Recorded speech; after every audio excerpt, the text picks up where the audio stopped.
എന്തൊക്കെ പറഞ്ഞാലും ആരൊക്കെ കരഞ്ഞാലും ഞാൻ കുലുങ്ങില്ല, ഞാൻ അനങ്ങില്ല എന്ന് പറയുന്ന ആളെ കുറിച്ചാണ് ഖസാബത്തുൽ ഖൽബ് എന്ന് പറയാം. ഹൃദയത്തിന്റെ കടുപ്പം വന്നുപോയ, വലിയ രോഗം ബാധിച്ചു പോയവർ, അവർക്ക് ചികിത്സയില്ല. അള്ളാഹുവിന്റെ റസൂൽ സല്ലല്ലാഹു അലൈഹി വസല്ലം തങ്ങൾ 2 മരുന്ന് അവർക്ക് പറഞ്ഞു കൊടുക്കുകയാണ്.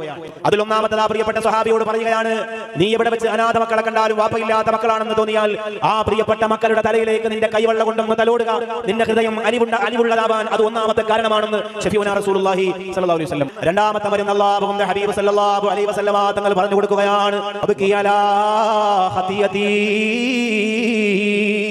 നിന്റെ തെറ്റിന്റെ പേരിൽ നീ പൊട്ടിക്കരയണമെന്ന് ശഫീഉനാ റസൂലുള്ളാഹി സ്വല്ലല്ലാഹു അലൈഹി വസല്ലം തങ്ങൾ. കരയാത്തവർക്ക് വിജയിക്കാൻ കഴിയില്ല, ഹൃദയത്തിന്റെ അരിവില്ലാത്തവർക്ക് അല്ലാഹുവിന്റെ പൊരുത്തം നേടാൻ കഴിയില്ല. കണ്ണുനീരിങ്ങനെ മുസല്ലയിലേക്ക് ഒഴിക്കാത്തവർക്ക്, കണ്ണുനീരിങ്ങനെ കഅബാലയത്തിന്റെ മുമ്പിൽ ഒഴിക്കാത്തവർക്ക്, കണ്ണുനീരിങ്ങനെ മസ്ജിദുൻ നബവിയുടെ തിരുമുമ്പിലേക്ക് ഒഴിക്കാത്തവർക്ക്, കണ്ണുനീരിങ്ങനെ അല്ലാഹുവിന്റെ പരിശുദ്ധ കലാമിലൂടെ ഒഴിക്കാത്തവർക്ക്, കണ്ണുനീര് അല്ലാഹുവിന്റെ ഇൽമിന്റെ മജ്ലിസിന്റെ പ്രഭാഷണത്തിന്റെ പ്രാർത്ഥനയുടെ വരികൾക്കിടയിലൂടെ ഒഴിക്കാത്തവർക്ക് അല്ലാഹുവിന്റെ വലിയ പൊരുത്തം നേടുന്ന ഹൃദയത്തിന്റെ ഉടമയാകാൻ കഴിയില്ല.